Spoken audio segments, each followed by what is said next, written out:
आगे बढ़ेंगे और खबर शामिल करेंगे टोबा टेक्सिंग से। मियां जहांजेब की रिपोर्ट के मुताबिक जहां पर बिजली की कीमतों में इजाफे से अवाम में शदीद गम और गुस्सा पाया जाता है।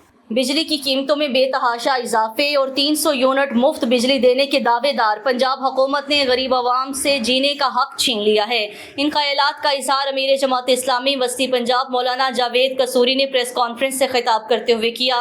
उन्होंने कहा है कि विफाकी बजट IMF के साथ मुआहदे पर बनाया गया है। इस मौका पर अमीर जमात इस्लामी जिला टोबा हाफिज फरहानुल्लाह, साबिक सदर डिस्ट्रिक्ट बार मियां शुएब एडवोकेट, साबिक उम्मीदवार बराए कौमी असम्बली NA 106 मोहम्मद जुबैर, साबिक उम्मीदवार बराए सूबाई असम्बली हल्का PP 121 मियां अरशद जावेद, एडवोकेट साबिक उम्मीदवार NA 105 डॉक्टर अताउल्लाह, नायब अमीर जमात इस्लामी ज़िला टोबा मौलाना रहमतुल्लाह अरशद, अमीर जमात इस्लामी जोन टोबा मियां वकील अहमद, हाफिज अब्दुल शकूर, ज़लई general secretary JI youth Toba भी मौजूद थे। अमीर जमात इस्लामी वस्ती पंजाब ने मज़ीद गुफ्तगू करते हुए कहा है कि 90 IPS कंपनियां हुकूमती छतरी के नीचे पनाह लिए हुए हैं। उन्होंने कहा है कि जुल्म जबर के निज़ाम का खात्मा होकर रहेगा।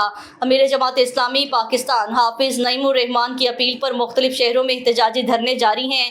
अगर अवाम जमात इस्लामी का साथ देंगे तो अवाम का हाथ हुक्मरानों के गिरेबान पर होगा।